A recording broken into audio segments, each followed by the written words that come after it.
Hare Krishna. Welcome you all in the class. आज की Monday class में आप सभी वैष्णव का बहुत बहुत स्वागत है। होप आप सब अच्छे से होंगे।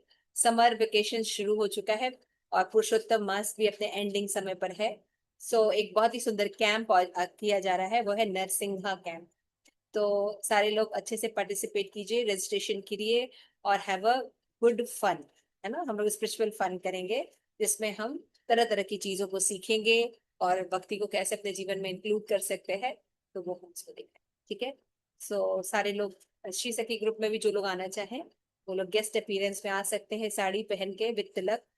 ठीक है। Thank you so much. तो हम पढ़ने जा रहे हैं श्रील प्रभुपाद की बहुत ही सुंदर बुक है, वो आत्म साक्षात्कार का विज्ञान। नमो ओम विष्णुपादाय कृष्णप्रेष्ठाय भूतले श्रीमते भक्ति वेदांत स्वामिनिति नामिने। नमस्ते सारस्वते देवे गौरवाणी प्रचारिणे निर्विशेष शून्यवादी पाश्चात्य देश तारिणे। जय श्री कृष्ण चैतन्य प्रभु नित्यानंद श्री अद्वैत गदाधर शिवासादि गौर भक्त वृंद। हरे कृष्णा कृष्ण कृष्ण हरे हरे, हरे राम राम राम हरे हरे। आत्म साक्षात्कार विज्ञान की जय, श्री प्रभुपाद की जय। आप लोग कृपया अपना नोट्स एंड पेन रखिएगा, क्योंकि अभी आपको एक ऐसे भी लिखने को दिया जाएगा। आज जो क्लास बताई जाएगी उसको अच्छे से सुनिए, अपने नोट्स तैयार कीजिए। और हम आज आप लोगों का एक चार जैसे हमने दिया था ऐसे टाइप में लिखने के लिए 10-15 लाइन में वो लिखना पड़ेगा, और फिर उसके बाद हम लोग चेक करेंगे। ठीक है। तो हम चैप्टर जो पढ़ रहे हैं वो पढ़ रहे थे, जीवन की सिद्धि से पढ़ रहे थे हम कि मनुष्य जीवन भगवत साक्षात्कार के लिए है। प्रभुपाद ये लंदन में जो है वो कन्वर्सेशन में ये बात प्रूव कर रहे थे कि हॉल को, कि जीवन का लक्ष्य अलग अलग तरह की चीजों को या भौतिक उपलब्धियों को प्राप्त करना नहीं। जीवन का लक्ष्य, स्पेशली मनुष्य जीवन का जो लक्ष्य है वो भगवत साक्षात्कार के लिए है। ये बहुत इंपॉर्टेंट टॉपिक शिल प्रभुपाद डिस्कस कर रहे हैं और हम ये देख रहे हैं। ठीक है। तो ये टॉपिक याद रखिएगा। टॉपिक डिस्कस हो रहा है, मनुष्य जीवन का लक्ष्य आत्म साक्षात्कार करना है। Self realisation is the goal of human life. है ना, इस बात को शिल प्रभुपाद बता रहे हैं। जनरली हम मटेरियल जगत में क्या सोचते हैं, मनुष्य जीवन का लक्ष्य धन कमाना, है ना, डॉक्टर, इंजीनियर, पेंटर, साइंटिस्ट, है ना, और भी क्रिकेटर, जो भी चीजें हैं वो बनना, वो सोचते हैं कि वो जीवन का लक्ष्य है। लेकिन प्रभुपाद बता रहे हैं इन सबको भी प्राप्त करके जीव सुखी नहीं रह सकता, संपन्न नहीं रह सकता, शांति पूर्वक नहीं रह सकता अगर वो भगवत साक्षात्कार नहीं करता।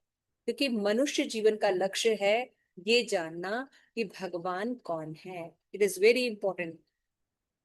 तो हम पढ़ रहे हैं, पेज नंबर मेरे में है 312, है ना। इसमें हम पढ़ रहे थे कि इस भौतिक जगत में कोई भी दुख नहीं चाहता। इस भौतिक जगत में कोई भी दुख नहीं चाहता, परंतु यह आता है अचानक ही। दावानल दावानल के समान जो किसी के द्वारा माचिस को जलाए बिना ही आरंभ हो जाता है, उसी प्रकार दुख आता है। कोई युद्ध नहीं चाहता परंतु युद्ध होता है। कोई अकाल नहीं चाहता परंतु अकाल पड़ता है। कोई महामारी नहीं चाहता परंतु महामारी होती है। कोई झगड़ा नहीं चाहता परंतु झगड़ा होता है। कोई भ्रम नहीं चाहता लेकिन भ्रम रहता है। क्यों प्रभुपाद पूछे, ऐसा क्यों होता है? यह वन में लगी दावाग्नि के समान है और अग्निशामक वाहन के द्वारा यानी एम्बुलेंस के द्वारा बुझाया नहीं जा सकता, है ना। समस्याओं की यह भयंकर आग हमारे ज्ञान के तथाकथित विकास के द्वारा नहीं बुझाई जा सकती। This is very important line. ये बहुत इंपॉर्टेंट लाइन है। ये जो आग लगी हुई है हमारे आसपास, झगड़े की, है ना, अकाल मृत्यु की, है ना, युद्ध की, दुर्भिक्ष की, ये सब जो संसार के दावानल में हम जल रहे हैं, इसको हम अपनी बुद्धि के द्वारा, अपने जो तथाकथित पोस्ट के द्वारा नहीं बुझा सकते, नहीं बुझा सकते। समस्याओं की यह भयंकर आग हमारे ज्ञान के तथाकथित विकास से नहीं बुझाई जा सकती। जी नहीं, यह संभव ही नहीं है। जिस प्रकार हम दबागले को फायर ब्रिगेड भेजने के द्वारा या पानी डालने के द्वारा नहीं बुझा सकते, उसी प्रकार हमारे जीवन की समस्या किसी भौतिक वे विधियों के द्वारा हल नहीं की जा सकती। जैसे जंगल में जब आग लगती है तो उसको छोटे मोटे फायर ब्रिगेड के द्वारा नहीं बुझाया जा सकता, है ना। वो केवल भगवान के द्वारा भेजे गए भयंकर मेघ जो रहते हैं, वो वर्षा लेके आए, उनसे ही शमन हो सकता है, अदरवाइज और कोई उपाय नहीं है। उसी प्रकार से ये जो भौतिक जगत में हम जिसमें रह रहे हैं, मटेरियल वर्ल्ड में, इसमें अनेक प्रकार के दुख है, आदि दैविक, आदि भौतिक, आदि आध्यात्मिक। तो इससे बुझाया नहीं जा सकता, है ना। कैसे बुझाया जा सकता है? प्रभुपाद कह रहे हैं कि इसको किससे नहीं बुझाया जा सकता? हमारे ज्ञान के तथाकथित विकास से। आज जो जितने भी पढ़ते हैं, लिखते हैं, उसके बाद नौकरी करते हैं, उन ज्ञान से हम इन दवागली को नहीं बुझा सकते, है ना। हम डॉक्टर बन जाए, इंजीनियर बन जाए, कोई भी जीवन के बड़े से बड़े पोस्ट पर चले जाए, बहुत अच्छे से आर्थिक विकास कर ले, सब तरह से सुदृढ़ भी हो जाए, तब भी जन्म मृत्यु जरा व्याधि को सॉल्व नहीं कर सकते। अपने जो भौतिक ज्ञान के बल पर इसको सॉल्व नहीं किया जा सकता, इम्पॉसिबल, वो बात करें इम्पॉसिबल, सॉल्व नहीं हो सकता। और हमारी रियल प्रॉब्लम यही है, जन्म मृत्यु जरा व्याधि, ये दुख है। तो कोई भी चीज हम कर रहे हैं उसमें पूरा मनुष्य एनर्जी लगा दे रहे हैं, पूरा मनुष्य जीवन लगा दे रहे हैं, लेकिन हम अपने प्रॉब्लम को सॉल्व ही नहीं कर रहे जो आने वाली है या जो है, तो इसको बेवकूफी ही कहेंगे। इसलिए प्रभुपाद हमारा ध्यान आकर्षित कर रहे हैं, ये कह करके आप कितने भी तर्क दे लीजिए कि हमें विकासशील बनना चाहिए, सड़कें बननी चाहिए, इमारतें बननी चाहिए, डुप्लेक्स होना चाहिए, और बड़े बड़े वायुयान होने चाहिए, है ना, सो कॉल्ड जितने भी मेट्रो स्टेशन होने चाहिए, ये सब होना चाहिए। प्रभुपाद कह रहे हैं ये सब डेवलप करके भी आप मनुष्य जीवन का अगर लक्ष्य नहीं कर रहे हैं, वो है आत्म साक्षात्कार, तो इसका कोई मूल्य नहीं है। आप में से, हम में से कोई भी नहीं चाहता युद्ध हो, लेकिन युद्ध होता है। प्रभुपाद कहते हैं हाँ, कोई नहीं चाहता कि वो भ्रमित रहे, दुखी रहे। कौन व्यक्ति चाहता है कि दुखी रहे? कोई व्यक्ति नहीं, लेकिन दुख आता है, आप उसको रोक नहीं सकते। इसका मतलब इस संसार का चक्र कहीं चल रहा है और उसके पीछे कोई साइंस है जो हम समझ नहीं रहे। इस साइंस को समझने के लिए हमें भगवत साक्षात्कार करना पड़ेगा, किसी योग्य गुरु के मार्गदर्शन। हमें देखना पड़ेगा चल क्या रहा है ना। प्रभुपाद कहते हैं कि आप लोग जो ये तमाशा देख रहे हैं, हमारे वैदिक साहित्य में इसके बारे में बहुत पहले से चर्चा हो रखी है। श्रीमद् भागवतम में जो प्रहलाद महाराज हैं, वो इसके एग्जाम्पल है। तो बताते हैं, हाँ। बताने प्रिय प्रभु, पिता और माता वास्तव में अपने संतान कौन के सा प्रभु? नहीं है, है ना। श्रीमद् भागवतम में डिक्लेयर करते हैं प्रहलाद महाराज। और प्रहलाद महाराज का मैंने पिछली बार भी बताया था कि एग्जाम्पल क्यों दिया गया है। क्योंकि वो 12 महाजनों में से एक है। 12 महाजनों में से एक है, ये बात को याद रखिए। He is a authorised teacher. इसलिए प्रहलाद महाराज के एग्जाम्पल से बता रहे हैं कि उन्होंने कहा कि हम सोचते हैं कि हमारे माता पिता जो है हमारे रक्षक हैं। नहीं, अगर भगवान ना हो तो माता पिता क्या कर लेंगे?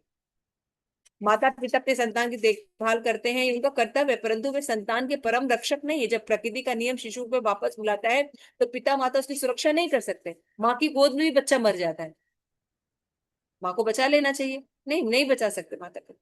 यानी माता पिता जो जन्म देते हैं किसी जीव को, वो भी उसके रक्षक नहीं है।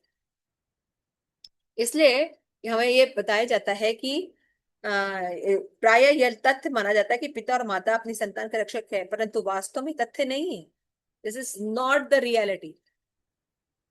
कितना बड़ा आपको एक बात बताई जा रही है जो इसके बियॉन्ड नॉलेज दिया ही नहीं जा रहा। हमें केवल इस शरीर का, इस भौतिक संसार का आंशिक नॉलेज है।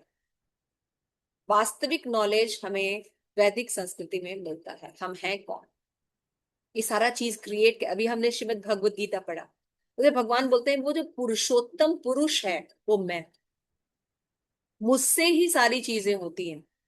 क्या क्या होता है? पूरा यूनिवर्स भी भगवान के द्वारा मेंटेन होता है, और एज अ पर्सनल व्यक्ति भी हम भगवान के द्वारा ही नरिश्ड होते हैं। भगवान के द्वारा ही हम खाए हुए भोजन को पचाए जाने पर पचते हैं। तो भगवान वाय अंदर सभी चीज के कारण, हम इसको डिनाई नहीं कर सकते, इसको करना पड़ेगा। फिर बता रहे हैं, कोई समुद्र में यात्रा कर है और सोचता है कि उसके पास बहुत सुंदर आसन है, तो आसन उसकी रक्षा करेगा। नहीं, अगर जहाज डूब जाएगा तो बहुत सुंदर उसका जो कुर्सी है वो उसको बचा नहीं पाएगा, है ना। इस तरह हम समझते हैं, प्रभुपाद ने बहुत सुंदर एग्जाम्पल दिया है। प्रभुपाद का एक बहुत सुंदर वो है, एरोप्लेन है, आकाश में उड़ रहा है, लोग तो सब सुरक्षित है, हम हमको सब बचा लेंगे। लेकिन अगर कोई प्रॉब्लम आ गई, एरोप्लेन नष्ट हो गया, तो आपकी रक्षा कोई नहीं कर पाए। तो प्रभुपाद दो तीन एग्जाम्पल दे रहे हैं। एक एग्जाम्पल दे रहे हैं वैदिक सभ्यता से, श्रीमद् भागवतम से, उसमें प्रहलाद महाराज का एग्जाम्पल दे रहे हैं। उसके बाद प्रभुपाद आज का लेटेस्ट हम रिलेट कर सके, समझ सके, वो एग्जाम्पल दे रहे हैं। उसमें प्रभुपाद पहला एग्जाम्पल देते हैं कि हम समुद्र में जा रहे हैं और सोचते हैं कि अगर हमारे पास बहुत अच्छी कुर्सी है वो हमें रक्षा करेगा, नहीं कर सकता। दूसरा एग्जाम्पल दे रहे हैं, अगर हमारे पास बहुत अच्छा एरोप्लेन है, यही सब है ना, बुद्धि का विकास। अभी हमने पढ़ा ना कि अपने बुद्धि के विकास से हम अपनी रक्षा नहीं कर सकते। तो अपने इंटेलिजेंस, भाई एरोप्लेन बनाना कोई आसान काम तो है नहीं, इंटेलेक्चुअल लोगों ने ही बनाया है, और सोचते हैं कि इससे जीवन की सिद्धि हो जाएगी। नहीं, आप अगर एरोप्लेन में बैठे हैं, लेकिन अगर एरोप्लेन क्रैश हो गया, आपको कोई हेल्प करेगा? हाँ चंद्रावली माता जी, कोई हेल्प करेगा आपको? क्रैश से बच जाएंगे आप? नहीं बचेंगे। नहीं बच सकते। तो हमको लगता है कि हमारे माता पिता हमारी रक्षा कर रहे हैं, हमको लगता है हमारे अभिभावक रक्षा कर रहे हैं, हमें समाज रक्षा कर रहा है, लेकिन एक्चुअल में ये लोग हमारी रक्षा नहीं कर सकते। पीछे जो सोर्स है वो है भगवान। भगवान यहाँ पे बता रहे हैं। एक और एग्जाम्पल शिव प्रभुपाद है। हम आज इतने डेवलपमेंट कर चुके हैं, इतने तरह के मेडिकल साइंस में डेवलपमेंट कर चुके हैं, लेकिन अगर किसी को रोग है, हाँ, और औषधियों से नहीं ठीक हो रहा है, तो कोई बचा सकता है उसको? नहीं टिकता। कोई गारंटी नहीं है कि ये औषधि आपकी रक्षा करेगा। हाँ, इतना डेवलपमेंट हो चुका है, साइंस का कितना डेवलपमेंट हो चुका है ना। तो कहते हैं ये कर लीजिए, वो कर लीजिए, लेकिन अगर आपकी मृत्यु निश्चित है तो आपको कोई बचा नहीं सकता, आप कभी भी बच नहीं सकते। तो ये सब चीजें हमें समझना होगा कि अल्टीमेट कॉज है भगवान है ना। भगवान ये सब चीजें आयोजित करते हैं, लेकिन बुद्धिमान लोग ये देख पाते हैं, लेकिन मूर्ख नहीं। अभी पढ़ा ना 15वें अध्याय में हमने, है ना, मूढ़ा नानु पश्यन्ति पश्यन्ति ज्ञान चक्षुषा। जो विद्वान होते हैं, जो शास्त्र में पारंगत होते हैं, वो इन चीजों को बड़े आसानी से देख पा रहे हैं कि ये जगत क्या है, कैसे चल रहा है, सत्य के पीछे कौन है, परम सत्य कौन है, जीव कौन है, और क्या करने से सुखी होंगे, क्या करने से दुखी होंगे, है ना। लेकिन विमूढ़ लोग, मूढ़ जो होते हैं, विशेष प्रकार के मूर्ख होते हैं, वो इन चीजों को नहीं देखते। इसलिए श्री प्रभुपाद कह रहे हैं कि आप लोगों को तो यही नहीं पता कि मनुष्य जीवन का लक्ष्य क्या है, what is the aim of the life. हमें जब अपने जीवन का लक्ष्य ही नहीं पता है, तो हम सारे कार्य ठीक कैसे करें। इसीलिए जीवन में इतनी दिक्कतें हैं। आगे बता रहे हैं, क्लियर हुआ ये सब? Any question? किसी का कोई क्वेश्चन है? ठीक है, आगे चलते हैं। यह हमारा, यहाँ से कोई रीडिंग करना चाहेगा? यह हमारा व्यवहारिक अनुभव है। मैं पढ़ूं? ठीक है, पढ़िए। यह हमारा व्यवहारिक अनुभव है कि हम भौतिक प्रकृति के नियमों द्वारा प्रस्तुत समस्याओं को हल करने के लिए अनेक अनेक विधियों का आविष्कार कर सकते हैं, परंतु वे पर्याप्त नहीं होती। यह विद्या कभी भी समस्त समस्याओं को हल नहीं करेगी, न ही उसमें वास्तव में कोई राहत मिलेगी। यह एक तथ्य है। इसीलिए भगवान श्री कृष्ण भगवत गीता में कहते हैं, माया यह बहिरंगा शक्ति बहुत ही शक्तिशाली है, कोई भी इसको पार नहीं कर सकता, यह प्राय असंभव कार्य है। तब हम भौतिक प्रकृति से कैसे मुक्त हो सकते हैं? श्री कृष्ण कहते हैं, केवल मेरी शरण में आने के द्वारा ही कोई भौतिक प्रकृति के आक्रमण से मुक्ति पा सकता है। और यह एक तथ्य है। तो हमें अपने हृदय को स्वच्छ करना पड़ेगा, जिससे हम सीख सकें कि हमारा भगवान के साथ क्या संबंध है। कठोपनिषद में आता है, नित्यो नित्यानाम चेतनश्च चेतनानाम। पर तत्व पर ब्रह्म अद्वय भगवान नित्य है। भगवान नित्य है और हम लोग भी नित्य हैं। परंतु वेद संकेत देते हैं कि वे परम चेतन हैं, वे मृत नहीं हैं। यदि चेतन ना होते तो यह संसार किस प्रकार से कार्य कर रहा है।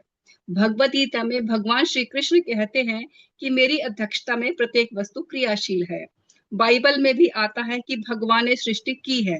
यह एक तथ्य है, यह नहीं कि किसी समय में एक खंड था और फिर यह हुआ फिर वह हुआ। जी नहीं, वेद हमको वास्तव में तथ्यों के विषय में जानकारी देते हैं, परंतु हमको देखने के लिए अपने नेत्र खोलने पड़ेंगे। चेतो दर्पण मार्जनम।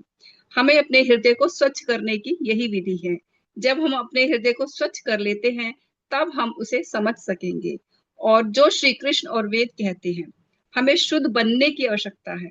यदि कोई पीलिया से कष्ट पा रहा है और आप उसे मिश्री का टुकड़ा दे तो वह कहेगा ये बहुत कड़वा है। परंतु क्या मिश्री कड़वी होती है? जी नहीं, यह तो बहुत मीठी होती है। और पीलिया की औषधि ही मिश्री है। विज्ञान इस औषधि को निर्धारित करता है और वैदिक साहित्य में भी पीलिया के लिए औषधि के रूप में यह निर्धारित किया गया है। तो यदि हम पर्याप्त मात्रा में मिश्री खाएं तो हम पीलिया से मुक्त हो जाएंगे। और जब व्यक्ति इस रोग से मुक्त हो जाता है तब वह कहता है अरे यह तो बहुत मीठी है। तो नास्तिक सभ्यता का आधुनिक पीलिया के रोग का इस हरे कृष्ण कीर्तन के द्वारा उपचार किया जा सकता है। आरंभ में ही भले ही कड़वा लगे, परंतु जब हम उन्नति कर लेते हैं तो हम देखेंगे कि यह कीर्तन कितना सुखद है। जैसे ही हम अपने स्वरूप को, भगवान के साथ अपने संबंध को समझ लेते हैं, वैसे ही हम सुखी हो जाते हैं।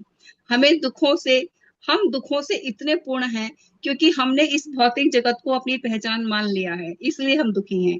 उत्सुकता और भय के कारण अपने को इस भौतिक जगत से संबंध मान लेते हैं। अगले दिन मैं समझा रहा था कि जो इस हड्डियों और चर्म के झोले को अपना स्वरूप मानता है वह एक पशु है। तो हरे कृष्ण महामंत्र के कीर्तन के द्वारा यह भ्रम दूर हो जाएगा।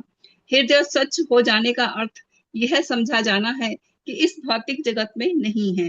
अहम ब्रह्म अस्मि, मैं आत्मा हूँ। जब तक हम अपने को इंग्लैंड, भारत और अमेरिका के साथ संबंध रखेंगे तब तक हम अज्ञानता में ही हैं। आज आप भले ही एक इंग्लिश मनुष्य हैं क्योंकि आपका जन्म इंग्लैंड में हुआ था, परंतु अगले जीवन में आप इंग्लैंड में जन्म ना लेकर चीन, रूस या किसी अन्य देश में जन्म ले सकते हैं। अथवा यह भी संभव है कि आपको मनुष्य का शरीर ही ना मिल सके। तो आज आप राष्ट्रवादी हैं, आप अपने देश के एक अत्यंत महान अनुयायी हैं, परंतु कल आप अपने देश के ही एक गाय हो सकते हैं जिसको कि कसाई खाने में ले जाया जाता है। तो हमको पूर्ण रूप से अपने स्वरूप को जानना है। भगवान श्री चैतन्य महाप्रभु कहते हैं कि प्रत्येक जीव का वास्तविक स्वरूप यह है कि वह भगवान का नित्य दास है। यदि कोई विचार करता है कि मैं भगवान के अतिरिक्त और किसी का दास नहीं हूँ, मेरा प्रयोजन भगवान की सेवा करना है, तो वह व्यक्ति मुक्त है। उसका हृदय तत्काल ही स्वच्छ हो जाता है और वह मुक्त है। इस स्तर की प्राप्ति होने के पश्चात संसार की समस्त कुंठा और उत्सुकता समाप्त हो जाती है, क्योंकि व्यक्ति को ज्ञात हो जाता है कि मैं भगवान का दास हूँ, भगवान मेरी रक्षा करेंगे, मुझे किसी भी वस्तु के लिए चिंता क्यों करनी चाहिए। लोग चर्च जाते हैं और कहते हैं भगवान हमें हमारा दैनिक भोजन दीजिए। वास्तव में यदि भगवान हमको भोजन ना दे तो हम जीवित रहने में समर्थ न हो सकेंगे, यह एक तथ्य है। वेद भी यह कहते हैं कि परम पुरुष भगवान प्रत्येक प्राणी की आवश्यकताओं को पूरा कर रहे हैं। भगवान सबको भोजन दे रहे हैं। हम मनुष्य के सामने ही आर्थिक समस्याएं हैं, परंतु मानव समाज को छोड़कर अन्य किसी समाज में आर्थिक समस्या है? पक्षी समाज में तो कोई आर्थिक समस्या नहीं है, पशुओं में कोई आर्थिक समस्या नहीं है। 84 लाख योनियां हैं और उनमें से मनुष्य योनि अत्यधिक कम है। तो लोगों ने अपने आप ही समस्याओं की सृष्टि की है। क्या भोजन किया जाए, कहाँ सोया जाए, किस तरह काम आचार किया जाए, किस प्रकार अपनी रक्षा की जाए, हमारे लिए यही समस्याएं हैं। परंतु अधिकांश प्राणियों के सामने, जैसे जलचर, मछली, वनस्पति, कीटाणु, पक्षी, पशु और लाखों अनेक अनेक दूसरे प्राणी, कोई ऐसी समस्या नहीं है। वे भी चेतन हैं। आप यह न सोचे कि वे हमसे भिन्न हैं, यह सत्य नहीं। मनुष्य ही केवल चेतन प्राणी है और बाकी सब मृत हैं। जी नहीं। और कौन उन लोगों को भोजन और आश्रय दे रहा है? निश्चय ही भगवान ऐसा कर रहे हैं। वृक्ष, पौधे और पशु कार्यालय में नहीं जा रहे। वे धन कमाने के लिए, तकनीकी शिक्षा प्राप्त करने के लिए विश्वविद्यालय में नहीं जा रहे हैं। तो उनको भोजन किस प्रकार प्राप्त हो रहा है? हाथी सैकड़ों किलो भोजन करता है, उसे भोजन कौन दे रहा है? क्या आप लोग हाथी के लिए प्रबंध कर रहे हैं? लाखों हाथी हैं, उनको भोजन कौन दे रहा है? तो यह स्वीकार करने की विधि है कि भगवान दे रहे हैं। इस विचार से श्रेष्ठ है भगवान मृत है। हम चर्च क्यों जाएं और भगवान से भोजन के लिए क्यों प्रार्थना करें? भगवत गीता में आता है कि 4 प्रकार के पुण्यात्मा लोग श्री कृष्ण की शरण में आते हैं: आर्थ, अर्थार्थी, जिज्ञासु और ज्ञानी। जिज्ञासु, जिनको इस ब्रह्मांड के विषय में जिज्ञासा होती है। तो यह 4 प्रकार के मनुष्य भगवान का आश्रय लेते हैं। प्रिय भक्तों, मैं बहुत भूखा हूँ, मेरा दैनिक भोजन दीजिए, ऐसा तो कहना सुंदर है। जो इस प्रकार से भी भगवान का आश्रय लेता है, उसका अनुमोदन किया जा गया है और उन्हें सुकृतिनः कहा गया है। सुकृति का अर्थ है पुण्य आत्मा। ऐसे लोग पुण्य आत्मा हैं। यद्यपि वे भगवान से धन, भोजन आदि मांग रहे हैं, फिर भी उनको पुण्य आत्मा माना जाता है। क्यों? क्योंकि वे भगवान का आश्रय तो ले रहे हैं। और कुछ लोग हैं जो ठीक इसके विपरीत हैं, दुष्कृतिनः, अर्थात विधर्मी। कृति का अर्थ है बहुत पुण्यवान, परंतु दुष्कृति शब्द दर्शाता है कि उपद्रव करने में ही उनकी शक्ति का दुरुपयोग होता है। ठीक उस मनुष्य के समान जिसने परमाणु अस्त्रों का आविष्कार किया। उसके पास बुद्धि तो है, परंतु उसका दुरुपयोग किया गया। उसने ऐसी वस्तु की रचना की जो बहुत भयंकर है। ऐसी वस्तु की सृष्टि कीजिए जो मनुष्य को उसकी सुरक्षा की गारंटी दे, कि ना कि उसे मरना पड़ेगा। ऐसी वस्तु की रचना करने का उपयोग ही क्या है, जिससे लाखों लोगों की तत्काल मृत्यु हो जाए। उसको आज या कल या 100 वर्षों के बाद मरना तो है ही। तो वैज्ञानिकों ने कौन सी बड़ी तोप मार दी? ऐसी वस्तु की रचना कीजिए जिससे मनुष्य की तत्काल मृत्यु ना हो, जिससे और अधिक रोग न हो, जिससे वृद्ध अवस्था न आए, तब माना जाएगा कि आपने कुछ किया है। परंतु दुष्कृतज्ञ लोग कभी भी भगवान के पास नहीं जाते, वे कभी भी भगवान को समझने का प्रयत्न नहीं करते, इसलिए उनकी शक्ति का गलत दिशा में प्रयोग होता है। Thank you. देखिए कितना सुंदर श्री प्रभुपाद ने एक्सप्लेन किया है ना। तो जैसा कि आपने देखा कि 2 तरह की श्री प्रभुपाद ने बातें की। एक तरफ से बता रहे हैं कि कौन से लोग सुखी रह सकते हैं और कौन से लोग दुखी रह सकते। दुखी कौन रहता है? जो भगवान की सत्ता को नहीं मानता और अपना पूरा मनुष्य जीवन जो है वो भौतिक तरह के इंद्रिय तृप्ति में, प्राप्ति में लगा देते। और सुखी कौन रहते हैं? जो भगवत साक्षात्कार करते हैं और जानते हैं कि जो प्रकृति है ये भगवान की अध्यक्षता में कार्य करती है, इसलिए भगवान की शरणागति से। 2 तरह की बातें प्रभुपाद ने बताई और उसको समझाने के लिए श्री प्रभुपाद ने एग्जाम्पल्स दिए। प्रहलाद महाराज का एग्जाम्पल देता है कि नहीं सुखी रह सकते हैं, क्योंकि अल्टीमेट लोगों को जानते ही नहीं कि कॉज कौन। लोग सोचते हैं ये हमारी रक्षा करेंगे, वो रक्षा करेंगे, कोई नहीं कर सकता। प्रभुपाद आज की जेन्युइन बात बता रहे हैं ना। समुद्र में जा रहे हैं, समुद्र में अगर नाव बह गई, जहाज जो है क्रैश हो गया तो क्या करेंगे? वायुयान में जा रहे हैं, क्रैश हो गया तो अब क्या करेंगे, है ना। इस तरह से श्री प्रभुपाद बता रहे हैं कि अगर कोई रोग है और औषधि के द्वारा ठीक नहीं हो रहा तो फिर आप क्या करेंगे। तो अगर हमें ये समझना पड़ेगा कि ये सब जो चीजें हैं जो हम सोचते हैं कि हमारी रक्षा कर लेंगे, एक्चुअल में ये हमारी रक्षा नहीं करते, है ना। आप देखते होंगे कॉस्मेटिक का जो बिजनेस है उनमें क्या कहते हैं, ये क्रीम लगाइए तो व्रिंकल फ्री हो जाएंगे, ये क्रीम लगाइए या ये चीज लगाइए तो बाल सफेद नहीं होंगे। करोड़ों रुपए लोग बर्बाद करते हैं। परफ्यूम कितने अरबों रुपए खर्च हो जाते है ना। लेकिन इन सब चीजों का कोई महत्व नहीं है ना। फिर उनको खरीदने के लिए पैसे चाहिए, पैसे करने के लिए फिर हम सारा बुद्धि लगाते हैं और फिर उसको पढ़ाई में अपना पूरा जीवन नष्ट कर। प्रभुपाद बता रहे हैं भगवान को समझना बहुत सही। भगवान मृत नहीं है जैसा लोग क्लेम करते हैं, भगवान है ही नहीं। भगवान होते तो दिखते। भगवान निराकार है, भगवान मृत है। शिल प्रभुपाद बता रहे हैं कि हाँ, शास्त्र के अनुसार बताया गया कि भगवान एक चेतन तत्व है ना। वो एक चेतन है। कैसे चेतन? जीव से भिन्न है, परम चेतन है। और वो ऐसे हैं भगवान के अपना पालन भी कर रहे हैं और औरों का भी हजारों वर्षों से, करोड़ों वर्षों से पालन कर रहे हैं। नित्यो नित्यानाम चेतन चेतना। तो बात बताते हैं। फिर बताते हैं कि भगवत गीता में स्पष्ट बताया गया है कि सृष्टि या कोई भी सृजन है वो भगवान के द्वारा ही। ये जो भौतिक प्रकृति हम अपने आसपास देख रहे हैं ये भगवान की अध्यक्षता में बना। ये है मूल सिद्धांत। लेकिन हम कब समझेंगे इस चीजों को, कब हम समझ सकते हैं? जब हमारा हृदय शुद्ध होगा। चेतो दर्पण मार्जन। अगर हमारा हृदय शुद्ध नहीं है तो हम इन चीजों को नहीं देख सकते, है ना। पवित्र होना बहुत जरूरी है। ठीक है नरसिंह सिस्टर माता जी, क्लियर हो ना? हृदय शुद्ध होना बहुत जरूरी है। अगर हृदय शुद्ध नहीं है तो हम ये सब चीजें नहीं देख सकते। और जो यहाँ पे हॉल्स बोल रहे हैं लंदन में, जो ये थ्योरी दे रहे हैं, जो भी बातें बोले, उन्हीं थ्योरी को हम भी मानते हैं, क्योंकि हमारी एजुकेशन भी वैसी है ना। लेकिन जब हम किसी भक्तों के थ्रू रहकर भक्ति करते हैं तो हमारे चेतना का दर्पण का मार्जन होता है और हम इन चीजों को देख पाते हैं। प्रभुपाद कहते हैं, मान लीजिए किसी को पीलिया हो गया, ये बहुत अच्छा एग्जाम्पल।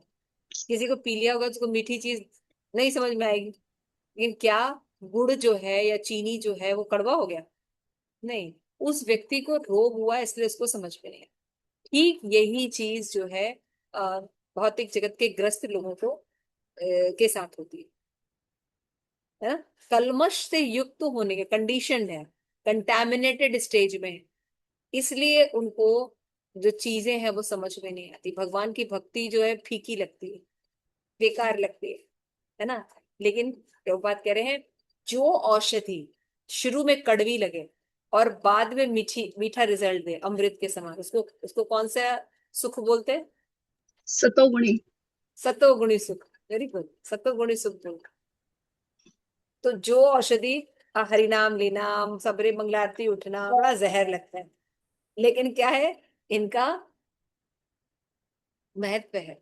बाद में जब रिजल्ट देते हैं तो हमको समझ में आता है। शिव प्रपात फिर बताते हैं कि हम अपने स्वरूप को माया के कारण नहीं समझ पाते। दिक्कत ये है, माया के कारण हम अपने स्वरूप को भूल चुके हैं। इसलिए हम सोचते हैं कि यहाँ पे सुख मिलेगा, धन कमा लेंगे, घर बना लेंगे, है ना, बाल बच्चे पैदा, शरीर का विस्तार कर लेंगे, शरीर को सुखी कर लेंगे तो हम सुखी हो जाएंगे। और आज तक कोई सुखी हुआ है? शरीर का विस्तार करके कुछ करके कोई सुखी? शिल प्रपात करे कि अहम ब्रह्मा, जब तक हम ये जानेंगे नहीं हम कौन है, हम आत्मा है, तब तक नहीं। प्रपात एग्जाम्पल करे हॉल, आपका जन्म इंग्लैंड में हो सकता है अगले जन्म में आप गाय बन जाए, बिल्ली बन जाए, किसी और देश में पैदा हो जाए, है ना। तो क्या होगा? आप आज बहुत देशभक्त हैं, है ना, लेकिन कल आपकी पदवी नहीं रही, है ना। तो पूर्ण रूप से, तो यानी इसका मतलब है कि जिस चीज के पीछे कि मैं भारतीय हूँ, मैं इंग्लैंड में, मैं सॉरी अमेरिकन हूँ, हाँ, मैं और देश का हूँ, ऐसा जो हम सोचते हैं और अपने आप को ऊंचा और नीचा कैटेगरी मानकर जो विभाजन करके बहुत अपने आप को दिखाते कि बहुत ज्ञानी है, तो बात कह रहे ये हमारा स्वरूप नहीं है। तो बात करें ये हमारा स्वरूप नहीं। चैतन्य महाप्रभु ने, जो कि साक्षात कृष्ण है, उन्होंने आके फिर से इस ज्ञान को एस्टेब्लिश किया कि हमारा जो ज्ञान है वो क्या है। ये समझना कि भगवान के साथ हमारा संबंध क्या है, प्रयोजन क्या है। प्रयोजन है, संबंध क्या है, भगवान के अंश है, भगवान की सेवा करना हमारा धर्म। प्रयोजन क्या है, उनकी सेवा के लिए बने, कृष्ण प्रेम प्राप्त करना। और अभिधेय क्या है, जब भगवान की भक्ति करेंगे तो हम उसके द्वारा प्राप्त कर सकते। जब हम ये कार्य करते हैं, भगवान की भक्ति करते हैं किसी योग्य निर्देशन में, तो हमारी जितनी भी कुंठा है, दुख है, ये नष्ट हो जाए। समझ रहे हैं आप? तो अमीर होना या गरीब होना ये दुख और सुख का कारण नहीं है। प्रभुपाद बहुत अच्छा एग्जाम्पल दे रहे हैं। इतने सारी क्रिएशन है, 84 लाख योनियां हैं, सबसे सर्वश्रेष्ठ मानव है, और सबसे ज्यादा प्रॉब्लम मनुष्य में।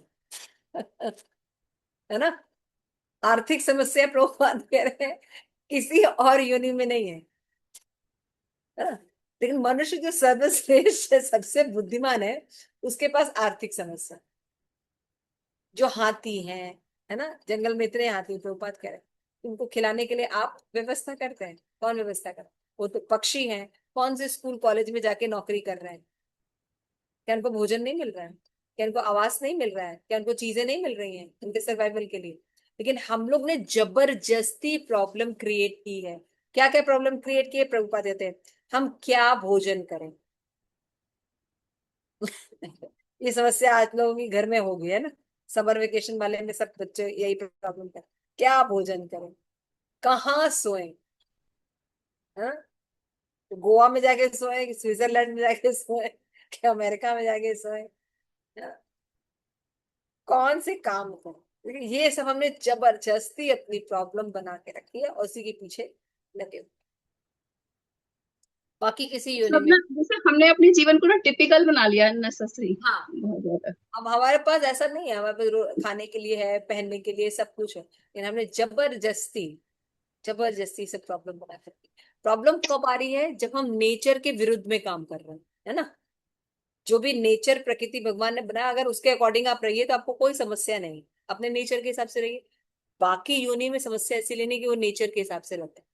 शेर मांस खाता है और गाय घास खाती है ना, नेचर के हिसाब से डिसाइडेड है तो अपना काम कर, उनको प्रॉब्लम होती है, उनको प्रॉब्लम। लेकिन मनुष्य को जिस तरह से रहना चाहिए वो उस तरह से नहीं रहता।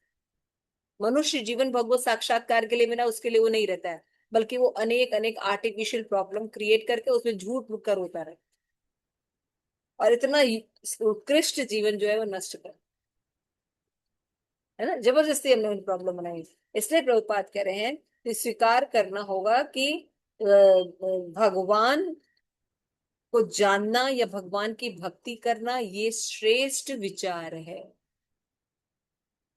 ये श्रेष्ठ विचार है, हाँ? प्रभुपाद कहते हैं ये जो बातें ये भगवत गीता में लिखी है कि आप लोग जाते हैं चर्च जाते हैं और क्या बोलते हैं, भगवान मुझे डेली ब्रेड दीजिए अपना, है, भगवान डेली ब्रेड दे रहे हैं, उसमें वो मांगने की जरूरत नहीं, लेकिन फिर भी अगर आप मान रहे हैं, मांग रहे हैं, तो आप कम से कम सुकृतवान हैं। 4 प्रकार के लोग सुकृतवान होते हैं क्योंकि वो भगवान से मांग रहे हैं, आर्थ अर्थार्थी, जिज्ञासु और ज्ञानी। लेकिन दुष्कृति लोग भी होते हैं जो कुछ भी हो जाए भगवान की शरण ग्रहण नहीं करते, है ना। तो प्रभुपाद कह रहे हैं कि वैसे तो भगवान के पास जाके अपना डेली ब्रेड नहीं मांगना चाहिए, भगवान तो प्रोवाइड कर ही रहे हैं, लेकिन फिर भी अगर आप अपना डेली ब्रेड मांगते हैं, भगवान मुझे खाने के लिए दे दो, तब भी चलिए ठीक है, आप कृतवान लो, सुकृतवान लो। तो कृतवान मतलब पुण्य आत्मा लो, है ना। लेकिन कुछ लोग जो होते हैं दुराचारी होते ही है स्वभाव से, माया अपहत ज्ञानी, मूर्ख, है ना, असुर, ये सब क्या होते हैं, दुष्कृत्यवान होते हैं। ये कभी भी भगवान की शरण ग्रहण नहीं करते, भौतिक जगत से बहुत इंटेलेक्चुअल होते हैं, दार्शनिक होते हैं, है ना, ज्ञानी होते हैं, इंटेलेक्चुअल होते हैं, लेकिन ये अपने इतना इनको अहंकार होता है कि वो भगवान को स्वीकार नहीं करते। उनको दुष्कृत्यवान कहते हैं, है ना। और ये जो कार्य करते हैं ये केवल उपद्रव मचाते हैं। क्यों? क्योंकि मनुष्य जीवन का लक्ष्य तो जानते नहीं, तो फिर वो क्या करते हैं, उल्टे सीधे जबरदस्ती के चीजें बनाते हैं। का नहीं खाया तो जीवन क्या जिया, है ना। King king size, live like king size, कैसे, सिगरेट पी के शराब पी के ही आप सब सुखी हो। तो ये दुष्कृत्यवान लोग होते हैं, है ना, जिनको अपने भी लक्ष्य पता नहीं होता, दूसरों को भी लक्ष्य नहीं पता होता, बताते हैं। तो ऐसे लोगों को फॉलो नहीं करना चाहिए। हमें अगर सुखी बनना है तो हमें शास्त्र को, विद्वान जनों को पालन करना चाहिए। तो हम यहीं तक पढ़ेंगे, आप लोग अपना क्वेश्चन लिख लीजिए। पहला क्वेश्चन है, इसको 10-12 लाइन में लिख लीजिएगा, ठीक है ना। हम दुखी नहीं होना चाहते, हम भौतिक जगत में दुखी नहीं होना चाहते, तो क्या कारण है कि हम दुख भोग रहे हैं।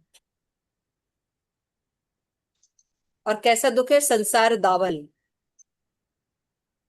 आग लगी हुई है ना। तो क्या कारण है हम दुखी हो रहे हैं।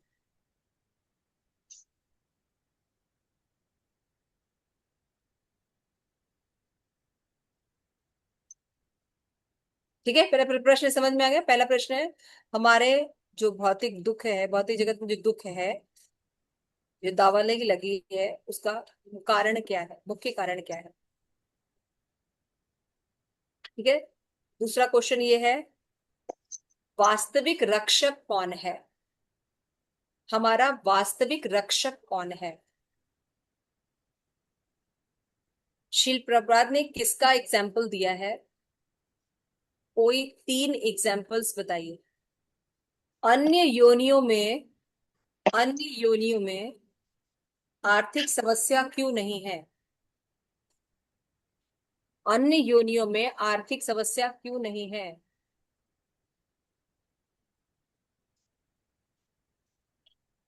उदाहरण के साथ स्पष्ट कीजिए। अन्य योनियों में यानी मनुष्य योनि में नहीं, मनुष्य योनि को छोड़कर अन्य योनियों में आर्थिक समस्या क्यों नहीं है? ठीक है, ये 3 क्वेश्चन के आंसर आपको 10 मिनट दे रहे हैं, आप लोग कर लीजिए। ठीक है, हरे कृष्ण।